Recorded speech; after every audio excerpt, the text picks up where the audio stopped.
boy born in Danzig. He's lived an incredibly interesting and accomplished life. And if I were to give a true introduction of his impressive scholarly record alone, we'd be here till about noon. So I'll let him tell you a little bit about himself as far as that is concerned, because Mr. Eisenstadt is a truly fascinating gentleman. So, good morning. My name is Sarah Gottwallace, and I am one of the co-chairs of the Dr. Talbot Spivak Holocaust Memorial Committee. Thank you so much for joining us this morning.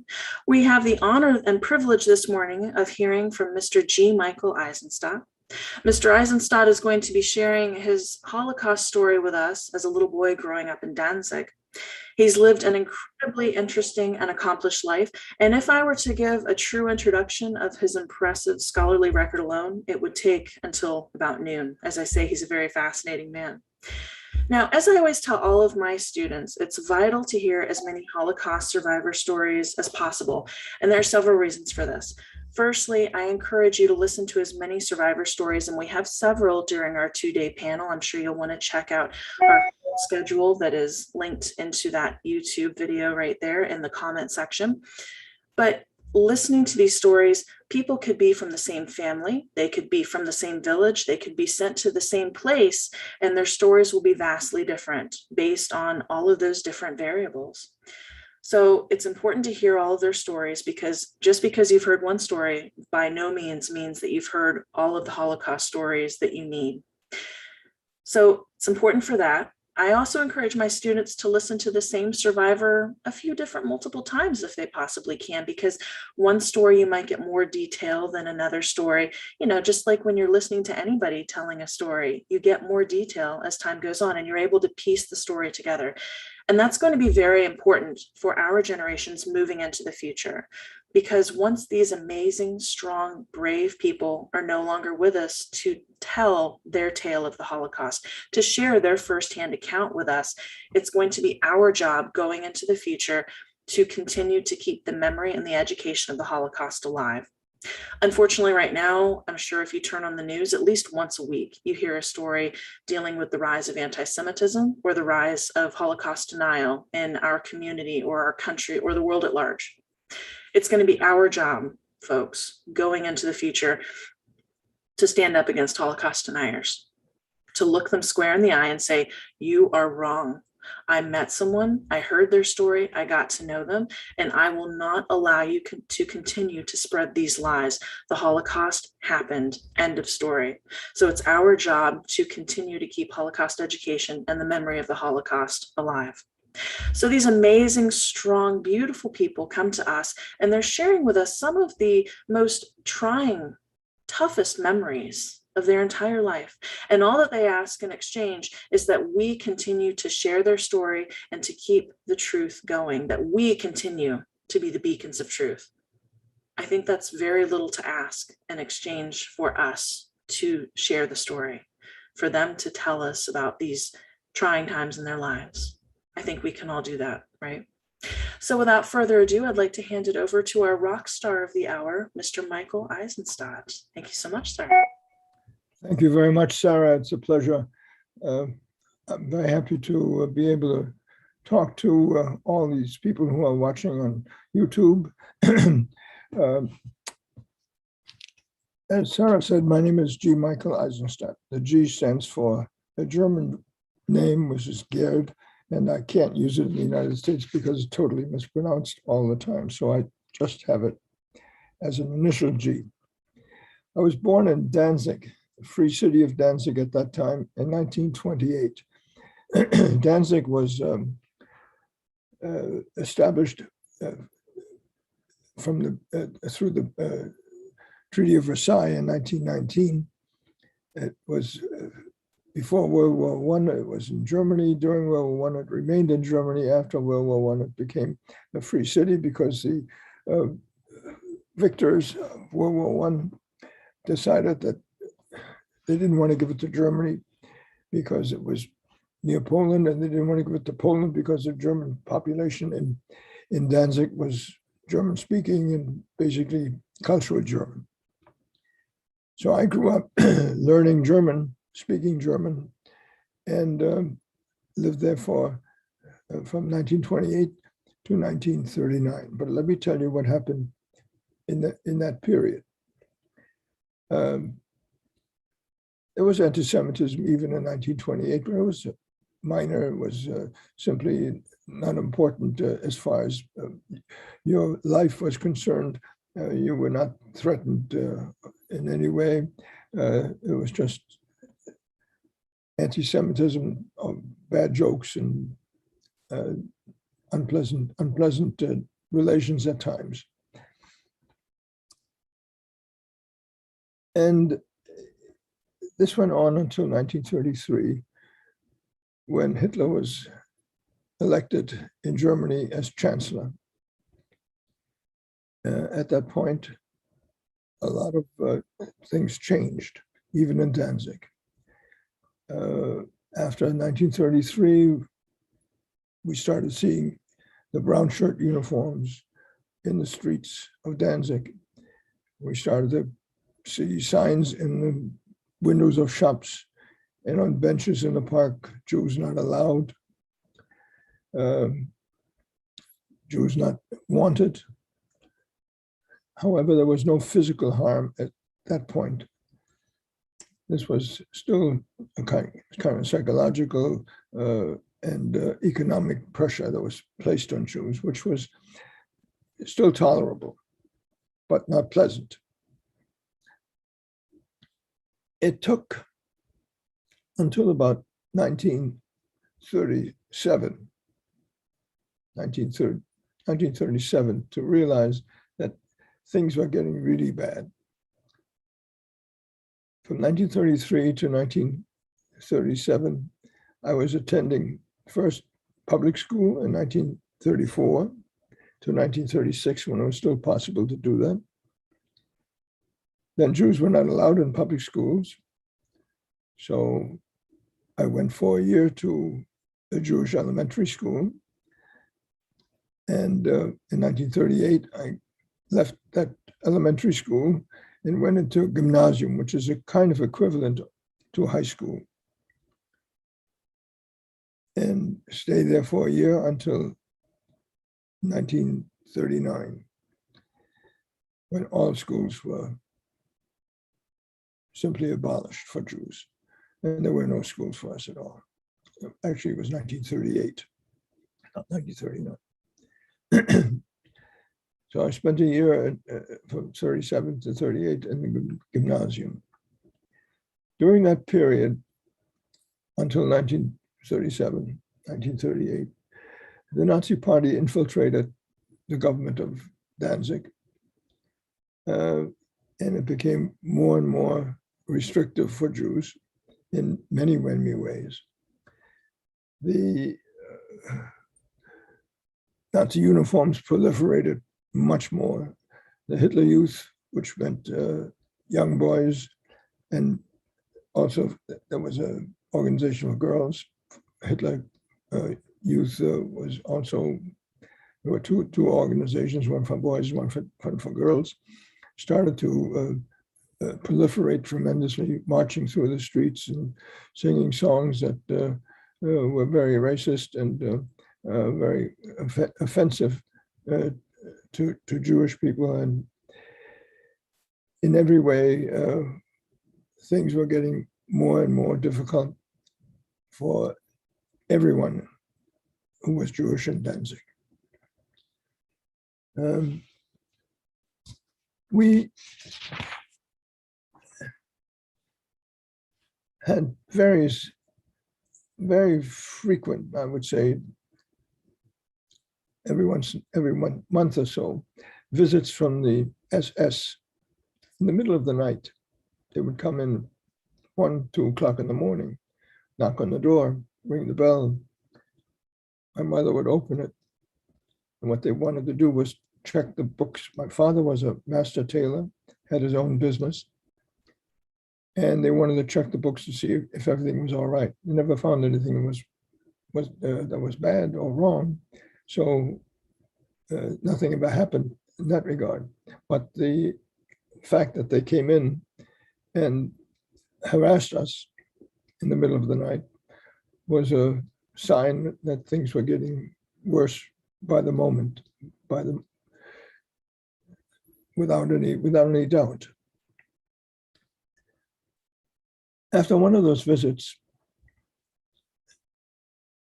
it was sometime in the spring, I believe, of 1937. The doorbell rang about 9 o'clock in the morning, and my mother opened it, and I was standing there with her. And it was our neighbor across the hall from us. He was a Mason, which was an organization that was very anti-Nazi. And he was an engineer, civil engineer. He built roads and bridges and things of that sort in the countryside in Danzig, and that was his job. And he was standing there with a pistol in his hand, and he said to my mother, "Mrs. Eisenstadt, if those people come to see you again in the middle of the night, I will shoot them."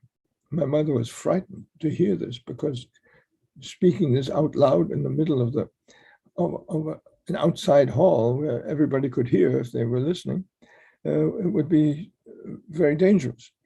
His wife came out from the house and tried to get him back to go home again, back to his own apartment. And he refused. And he said it again. He said, "If they come again, I will shoot them." And the wife finally was able to get him back to his own home, his own house, his own apartment. And I can tell you right now, he's one of the people who I have always considered a major hero in a situation that was very, very dangerous and for him and for us. But here he was, so protecting us, or thought he was protecting us. Same year, my father was friends with several people, and sometimes he would go out and visit with them, have a cup of coffee and chat about the situation that was developing in Danzig, the political situation. And one of his friends lived not too far away, but he had to go across through a small park, in order to get to that person's home. And on one occasion, he was walking through that park when he saw something that looked strange. There was some people lying in the grass, and he thought there was somebody who was injured or had fallen or whatever, and he went over to see. And what happened was that there was a SSR man, a brown shirt, on the grass with a woman. And he recognized my father as Jewish, pulled out his pistol and threatened my father. My father immediately backed off and started to leave. The man followed him, and as my father was running away, he greased his scalp with a shot. My father ran into a police station, which was nearby, near our home, where he knew the policeman from years of living there, and told them what was going on. And as he was telling him, this SR man, this brown shirt, came crashing through the door and said, "Arrest that man. He was doing something he wasn't supposed to be doing."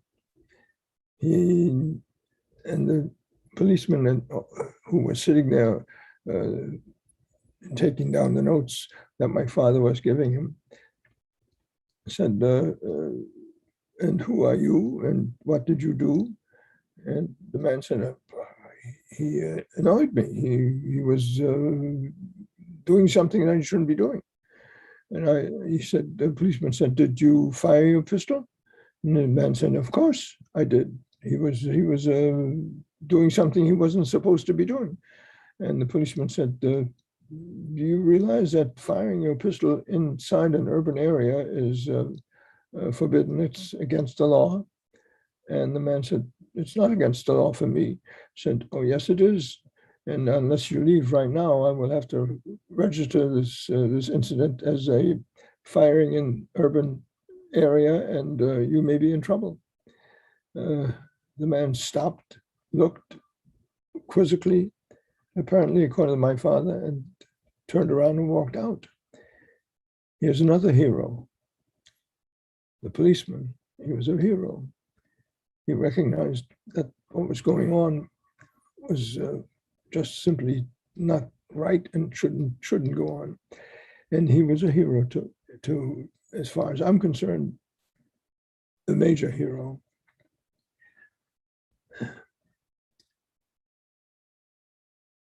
In the same year, 1937, the Jewish community in Danzig decided to have a meeting to decide to talk about what to do and how to react to the increasingly difficult and dangerous situation of Jews who are starting to get beaten up in the street. Some people disappeared and you never heard of them again. And my parents went to this meeting in the major synagogue in Danzig. We lived in a suburb of Danzig, but this meeting was held in that large grand synagogue. And the upshot of the meeting was that the recommendation was made that people should leave. They should emigrate, go somewhere else. My parents came back and decided that it was the right thing to do and started applications for visas to the United States. My mother and my brother and I were born in Danzig, so that we had absolutely no problem getting a visa. US visa regulations were very strict and very, very difficult to get. Visas were very difficult to get under those regulations. It depended on how many people were in the United States from that country where you were residing, and that determined how many visas could be issued in any one year in that country. So Danzig was a smallish city-state of about 400,000. We had no trouble getting our visas. But my father was not born in Danzig. My father was born in a little town that was about 30 miles west of Danzig, now it's called Putzk. At that time, it was called Putzig. And when he was born, it was Germany. Before World War I, he was born in 1885. It was Germany, so he was a German citizen. And then after World War I, it became Poland. And as a result, he became considered Polish. And under the American visa regulations, he was considered Polish as well, which was difficult because the Polish quota was very oversubscribed. There were too many people asking to go to the United States, and there were not enough visas to go around to take care of everything. So he had to wait. And we waited 1938. And finally, things got very, very bad. More and more Jewish people were accosted in the street, beaten up. Jewish shops were often raided, sometimes destroyed. And in 1938, in 1938, November, as of this date, today, November 9th, you had what was called Kristallnacht, the Night of Broken Glass, where synagogues were desecrated, were burned in Austria, in Germany, and in Danzig.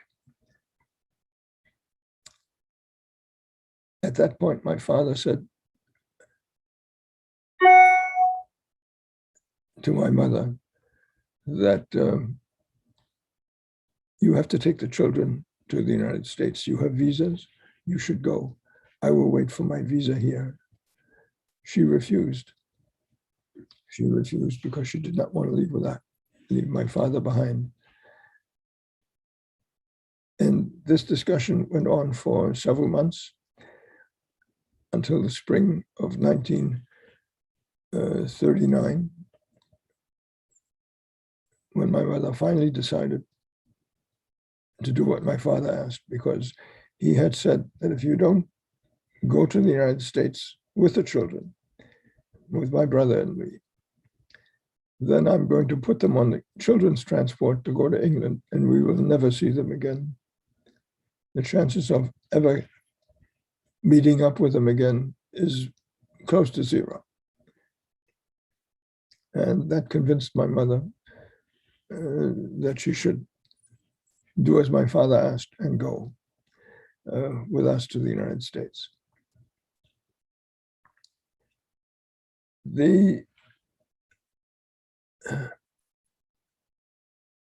At that point, my parents called the moving company, and they brought 2 crates and 2 big boxes, and we started to pack them up. And this was in the spring. And by the early summer, we were filling them up with carpets and dishes and all sorts of personal items, clothing, whatever we needed in the United States. And pretty soon they were filled, and the moving company came back, banded them with metal straps, and took them away to store them in a warehouse in Gdynia, which is a Polish port about 40 miles away from Danzig, west of Danzig. We were supposed to take a Polish-American liner, the Pilsudski, in September, I believe it was somewhere around the 10th of September, to go to the United States in 1939. Well, we were living in an apartment that we had been living in for a long time, ever since I can remember. This was a place we lived in after we moved to that suburb of Danzig. And then an announcement came that all windows had to be closed off so that no light would shine through at night. We thought that this was just a practice run, but it wasn't, because on September 1 of 1939, we were sleeping in one room, which was, we were able to close off the windows tightly so that there would be no light shining through. There were loud booms going on, very loud booms. And all of a sudden, a few minutes after that, those booms were heard. There was shouting in the street. There was war with Poland. War with Poland. We were dumbstruck. We were stunned. We were supposed to go to Poland and in a few days in order to take the ship. What to do now? This was about 5 o'clock in the morning when the booms started. The booms were actually shots fired by a warship which had come into the harbor of Danzig, ostensibly on a courtesy visit. There was a Schleswig-Holstein. By the way, I'll show you a map of Danzig so that you can see where you can see this little enclave is Danzig. This right here, that's Danzig. This is East Prussia. And this is Poland. All this is Poland. You can see. And just to give you an idea of a general look of Europe, if you can see this, we are over, let me show you, right over here. It's impossible to see Danzig there, but this is where it was located. Anyway, Schleswig-Holstein came into port. It was there in order to have a courtesy visit, and then on September 1, it fired onto a small island called Westerplatte in the middle of the harbor, which was the location of a Polish garrison, which was there only to help unload Polish items going to Poland, mainly military items. We got dressed, went out into the street, and the street was full of German soldiers. Where they came from all of a sudden, we had no idea. However, later on, we figured it out. They came from a place which was very easily German. There's East Prussia right here, had a border with Danzig, and they had infiltrated in civilian clothes into Danzig, and on September 1, put on their uniforms. So that there were lots of German soldiers in our street and everywhere else. We saw Stuka dive bombers going after the Westerplatte Polish garrison. We were stunned. How to leave? Could we leave? It was now war with Poland. All borders were closed. There was no transportation, and the trains wouldn't be running. There was no way to get to Gdynia, which would be the ship where the ship was supposed to leave from. And besides that, the ship was probably already gone or had left, or the Germans were already in Gdynia, and you couldn't get there anyway. It looked hopeless. My mother and my father tried every which way to figure out what to do. And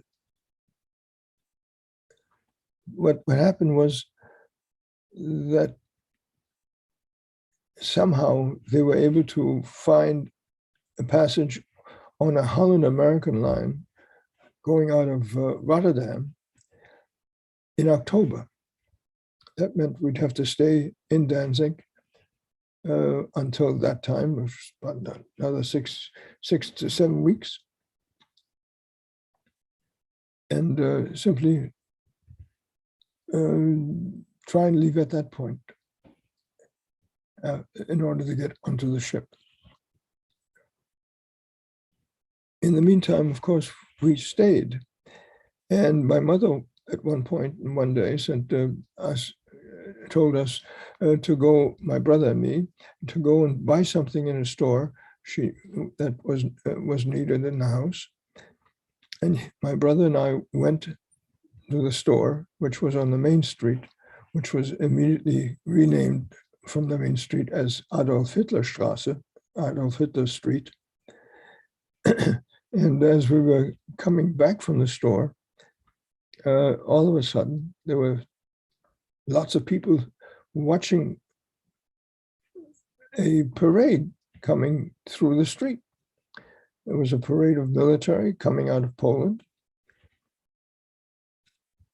And first there were command cars and horse-drawn carriages with cannons and all sorts of military equipment and lots of soldiers marching. And we were standing there, couldn't cross the street. And then after all these soldiers were marching and all these cannons went by and some tanks went by, small tanks, there were some cars, black Mercedes cars. There were 4 or 5 of them. The first one went by, nothing happened. They were all SS people in black shirts. The second car was different. It was open, and there was a man standing in it, saluting to the people who were saluting back to him. It was Hitler. He had come, he had promised Germany that he would get Danzig back into Germany, and he came in order to enjoy the fact that he succeeded. He was, of course, surrounded by all sorts of security. There were people standing on the side on the side of the car on both sides, and people walking along or running along, all black shirts, security. Finally, as we were standing there, a woman came up to me and whispered in my ear. She said, "You boys shouldn't be standing here. You're in grave danger." And we realized what she meant and tried as best we could to circumvent this problem of not being able to get across the street, and found our way home and told our parents what we had seen. Life was just as bad or worse after the war began for us in Danzig. My father lost his business totally. He was very fortunate because we were on a side street that his business was not destroyed during Kristallnacht. He had continued to work, mainly having customers and clients who were Jewish, who needed the suits redone or in some ways refreshed or even made new, if that was possible to get the materials, the fabric, in order to do that. And we waited until October, in order to leave and to get to the steamship that was supposed to be our way to the United States, leaving from Rotterdam in Holland. The 4 of us went to the train station on October, I believe it was somewhere around 24. And we said our goodbyes to my father.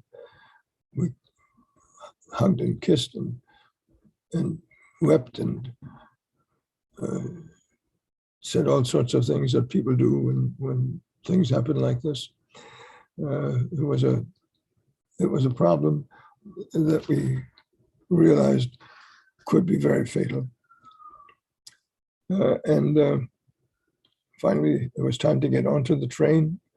We got on the train, opened the window, and did the same thing, saying goodbye, waving and saying things to my father, hoping that everything would be well with him, knowing that it was very, very difficult and dangerous for him.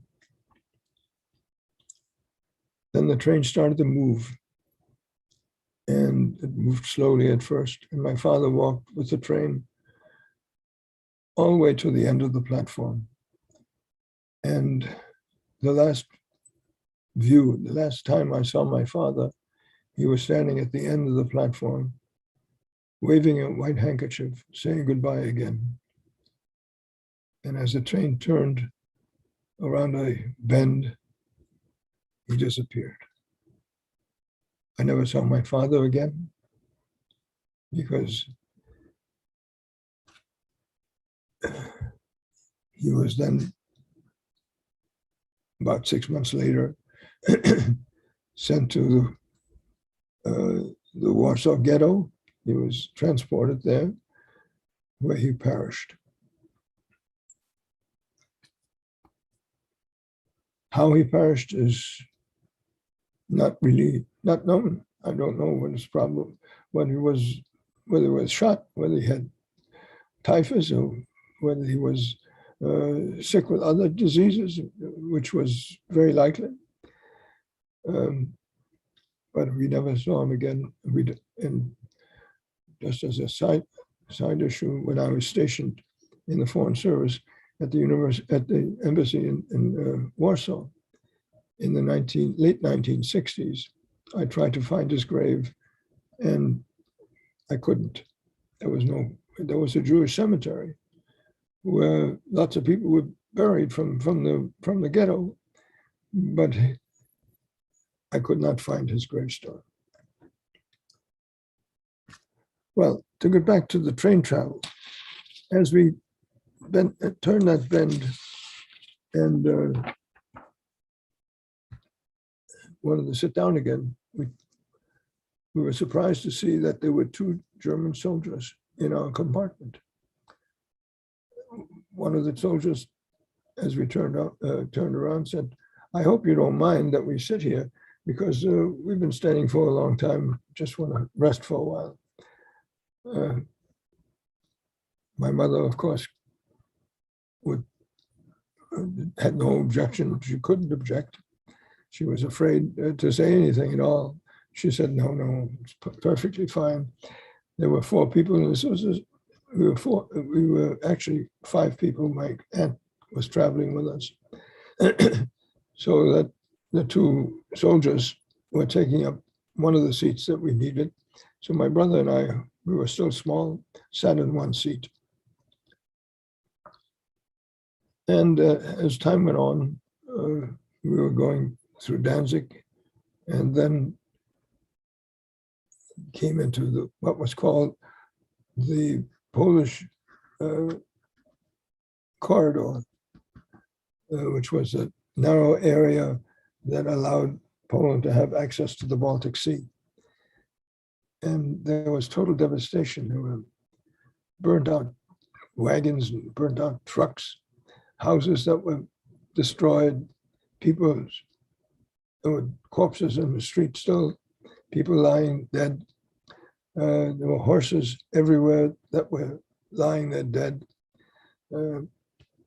It was still a war zone. And the 2 soldiers who were sitting there weren't interested at all. We were looking out the window and saw all this, but they were not. They were there talking to each other. And then as we went on, one of the soldiers said to my brother, "Would you like to see my bayonet? I had to use this as I was fighting the Poles." And this is how it goes. He pulled out his bayonet and stuck it on top of his rifle and showed my brother how that worked. My brother was looking at him with very open eyes and very much frightened, as we all were.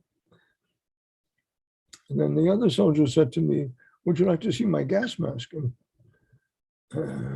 I said nothing, but he pulled out his gas mask from a canister and put it on my face. And I could see nothing. It was very hot. And then he took it off and put it back in. He said, "I'm going to have to use this. We used this in Poland, but I'm going to have to use this again in France because that's where we're going."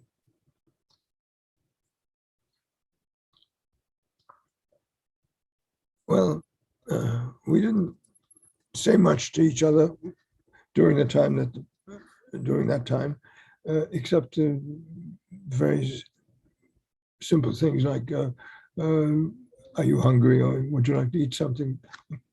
2 soldiers were chatting among themselves and eating their rations, which were really rations of bread and cheese.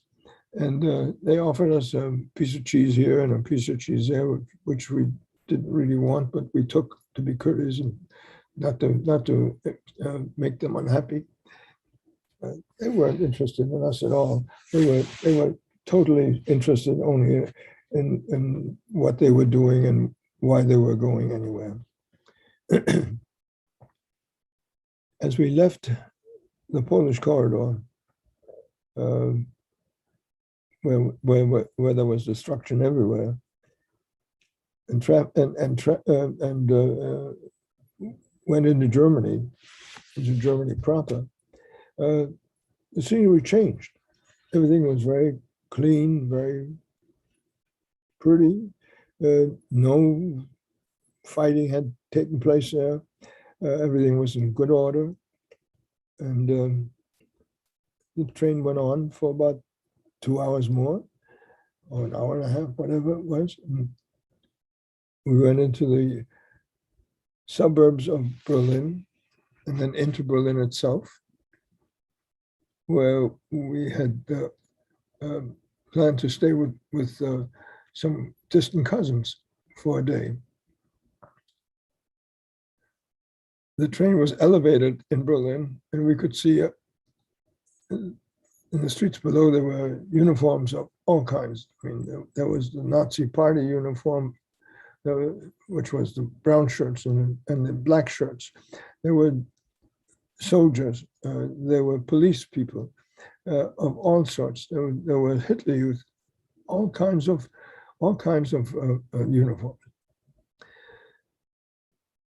And on the rooftops, we could see the anti-aircraft guns that were installed there in order to protect Berlin from British bombers.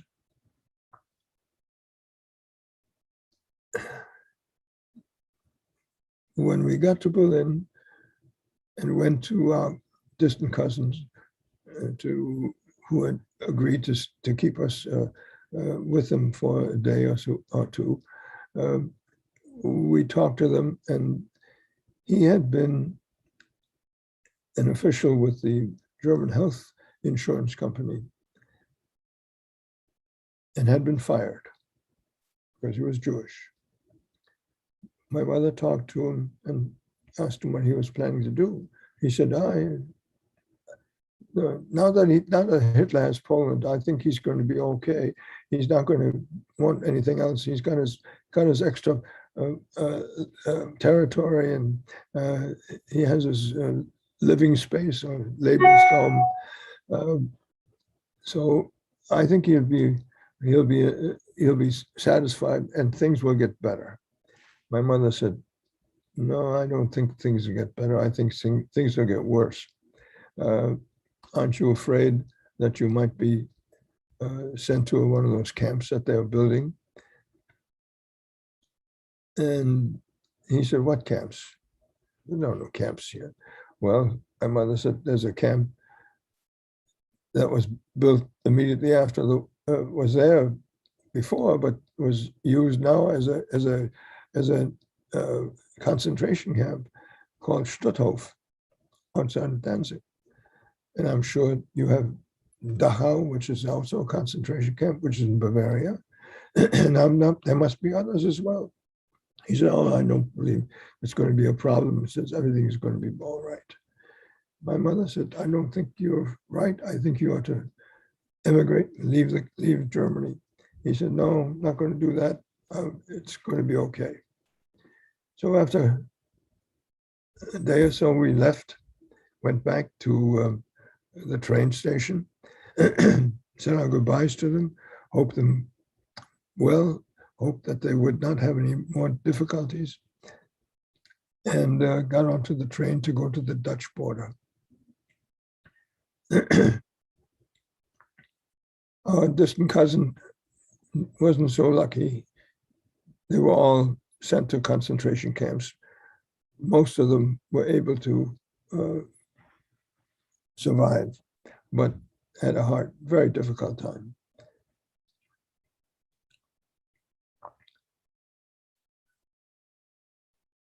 when we got to the border, which was about a 3-hour train ride, and we train stopped and we got off the train.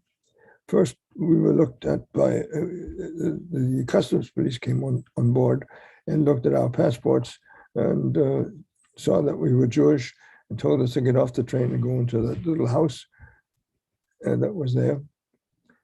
And we did that, took our little suitcases. We were only allowed very little to take out, personal clothing, that's all. And we stood there. There were lots of people standing in that building already. They were just waiting. On one side of the building, there was a large counter with a metal top. And behind it was a customs officer, older man, with a handlebar mustache in his green uniform, which was the customs uniform. And on the other side of the building, there were 4 SS people. One of them was sitting, the other 3 were standing. The one who was sitting was looking at passports, didn't say anything for a long time. We were all standing there. Finally, he said somebody's name. And the person who's answered, the person who answered was a man, very nicely dressed. He was about an older gentleman, maybe 55, 60 years old. And the SS man started to berate him. He said, so what do you want, where are you going? He said, you're going to the United States, why, you want to be a banker? Oh, no. You're only good for one thing, and that's cleaning up. And as he said that, one of the SS men turned around and urinated onto the floor. The SS man turned back around and said, clean that up. The man said, I can't clean it up. I have nothing. I don't have a mop, or I have no rags, nothing. He said, what do you want? Special equipment for this? Take off your jacket and clean it up right now. Do it. And he called him a dirty Jew as well. The man took off his jacket, got on his hands and knees and started to wipe up the urine. And of course, that was not very successful, but he did his best. And he got back up, and the man took a pitcher of water and poured it on the floor again. He said, clean this up too. The man did the same thing. His jacket was ruined. He was ruined, and did what he could in order to clean up that mess. And when he got up, the SS man sitting there, who had his passport, said, go and wait over there, and told him, go stand over there. And the man left and walked over and stood there where he was told to stand. And we waited and waited some more. And finally, after probably 2 or 3 hours, the SS man who was sitting there called my mother's name, and she answered. And he said, you're traveling with your 2 children? Where are they? She said, they're right here. He said, and where's your husband? I said, well, he couldn't travel with us because he was waiting for his visa to be issued. And the SS man said, is that what the Americans do to you? They separate you so they can do what they want with you? You should realize that we have some very nice camps that we're building for you. You should stay here. It's really terrible that you want to leave. We think you should stay. And my mother said nothing. He said, this is almost treasonous that you want to leave. And my mother said nothing. And finally, when he was finished with his rant, giving us a very, very difficult time, he hands the passports, our passports, over to one of the SS people and said, give it to the customs officer. And said, go over there to the customs officer. So we took our suitcases and went over to the customs counter and put them onto the counter. After the customs officer said, put them on the counter, we did. We didn't open them. He didn't say to open them. So we didn't do anything. And he looked at the passports, handed them back to my mother, and then his telephone rang. And he went to the telephone, talked for a moment or so, came back, his eyes wide open, he started to shout, says, you goddamn Jews, what the hell do you want? I told you to get out of here. You're not supposed to be here anymore. You're finished. I looked at your stuff. Now get out. Well, we didn't need to have any more prompting than that. He hadn't looked at our suitcases. He didn't want to. He had no intention of doing it. He was an old style customs officer who probably hated the Nazis. And we took our suitcases and went to the door that said to Holland. Went through, at the end, went through no man's land, which was a little strip of territory which was between Germany and Holland. Got into Holland, where there was a customs person standing there who looked at our passports, smiled and said, please go down the train. The train had been waiting for us and waiting for others as well for hours. The man who had to wipe up the mess on the floor with his jacket was nowhere to be seen, and we never saw him again. We got onto the train, and there were Dutch people on the train who recognized that we were emigres from Germany. And they were kind of very pleasant. They gave us some chocolate and some apples, and we hadn't eaten since early morning, and just welcomed us very nicely. We were very, very pleased and very happy. Finally, the train started to go. It took a while more sitting there. And finally, the train started to go. And we got to Rotterdam, knowing fully well that we would have missed our ship because it was supposed to have left that day in the afternoon. And this was late afternoon, and this was already evening. We got to Rotterdam, it was about 8 o'clock, 7:30, 8 o'clock in the evening. We had no money.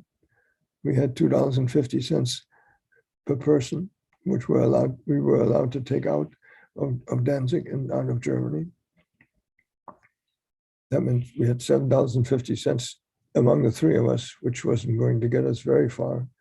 And my mother was, of course, concerned and worried what to do. But there was really no need to be worried because we were met at the train by someone from the Jewish community who said, I've taken care of everything.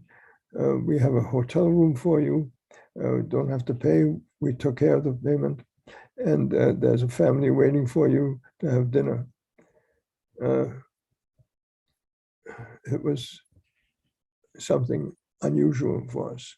We were being treated like people.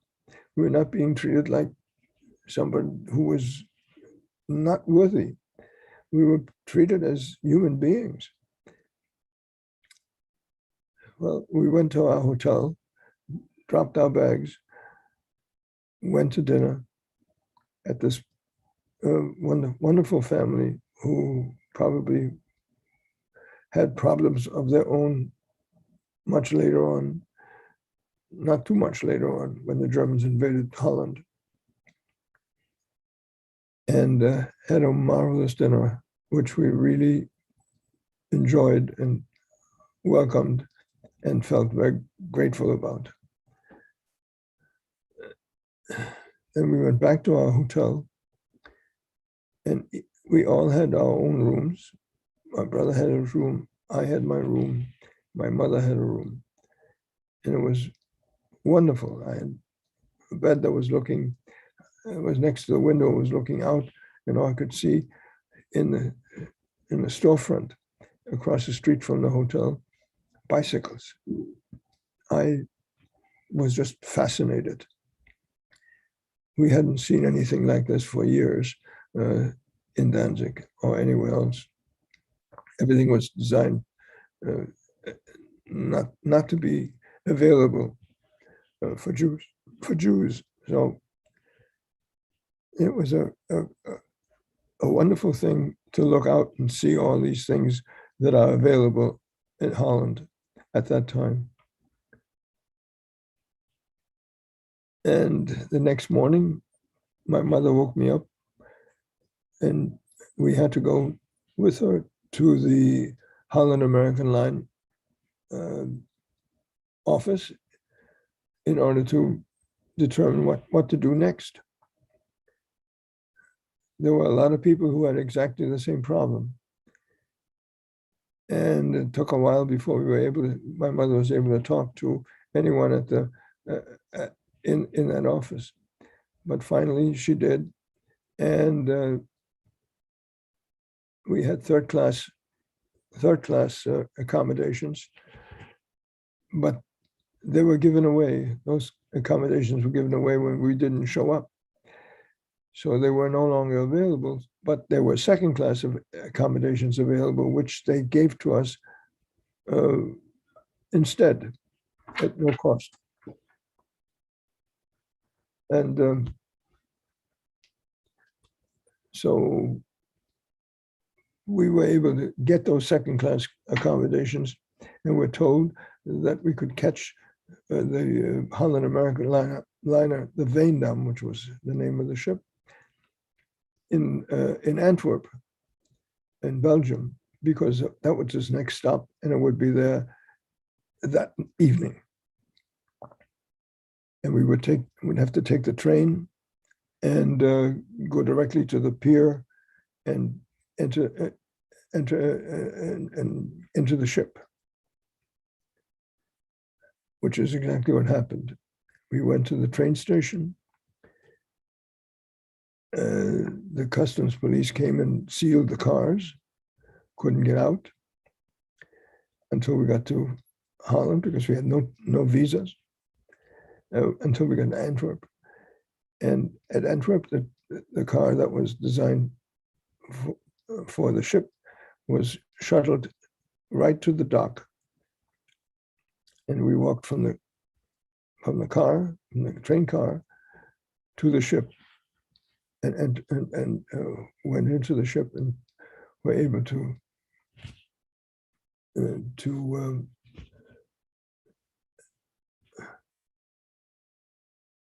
start our travel to the United States.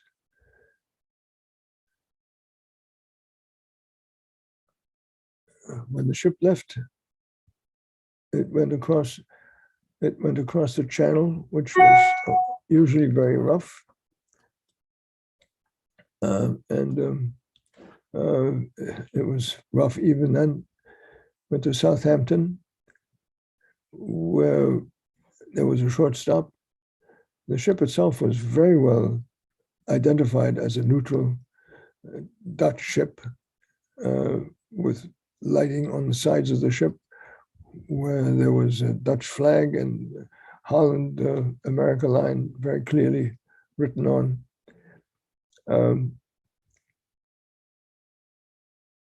And as we left as we came into Southampton, there was a tremendous chain that was across the Thames, which had to be lowered. And on the chain, of course, there was hung a metal webbing that would stop submarines from coming in. That was a defense against submarines entering the Thames, the German submarines. So we got to the dock, stayed for about an hour, left. People came on board, and we left. and we're on our way to the United States.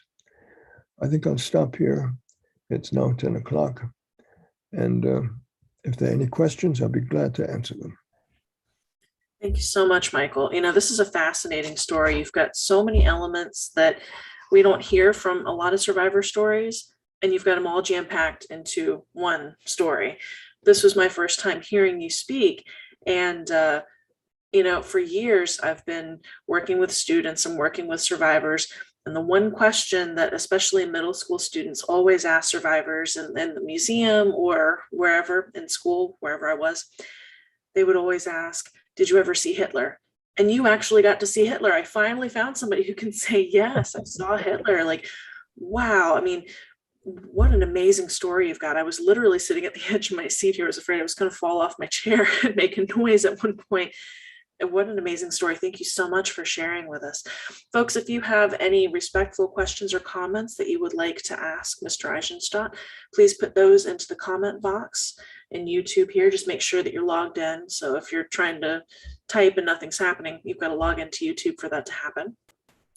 And while we're waiting for any questions, I will remind everyone that we are recording these sessions. All of our sessions for today and tomorrow will be recorded, so they're going to be saved into YouTube. So if you have to step out, if you have to go to work, whatever the case may be, you can come back and you can check out what you may have missed. Or if there's a session that you're unable to make, you can watch it later on as well. And please be sure to share these sessions also.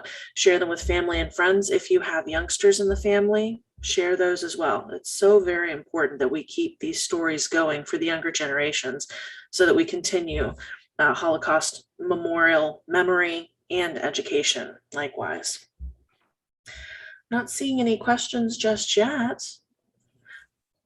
The one thing that I think is fascinating here too, Mr. Eisenstadt, is talking about the psychology of especially the SS men at the customs saying to you, why do you want to leave? We have lovely camps that we're making for you. I feel like this is treasonous for you to even leave, just wow. I mean, they were trying very, very hard. That's a level of psychological warfare that I hadn't really thought of personally before. Well, basically that's what it was. But of course, it was very unconvincing for us.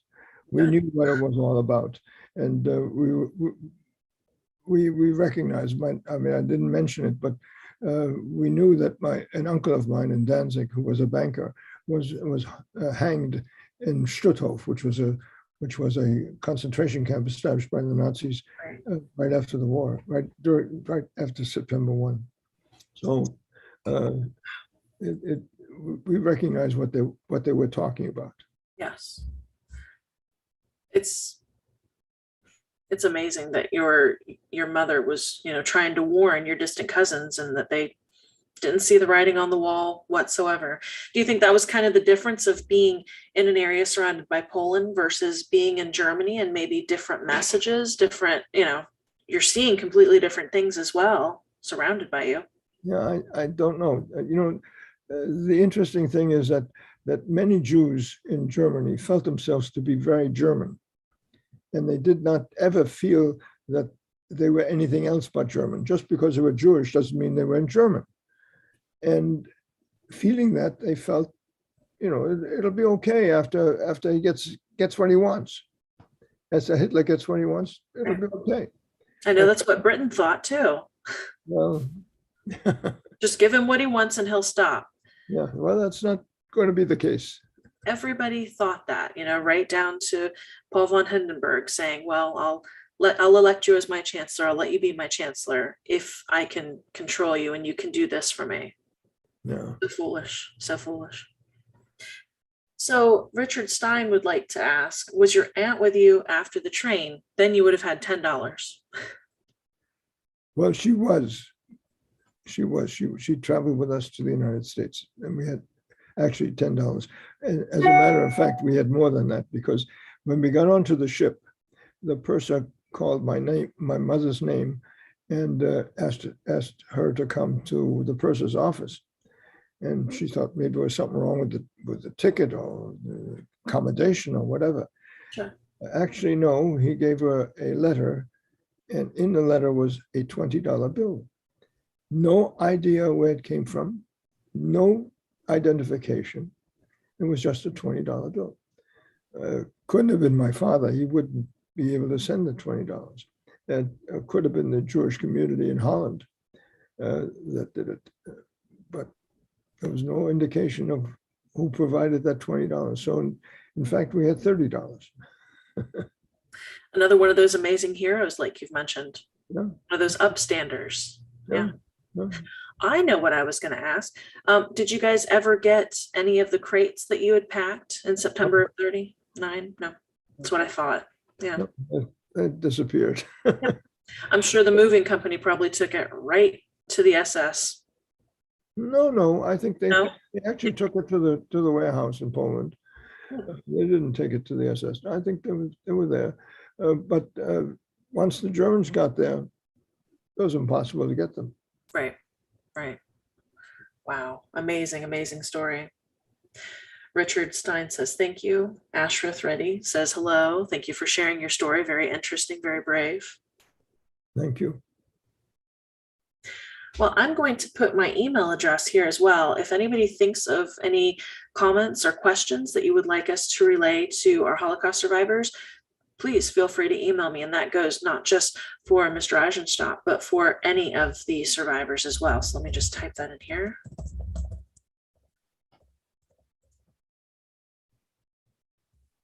Double check and make sure I know my own email address. It goes back to that wonderful technology that we're talking about before.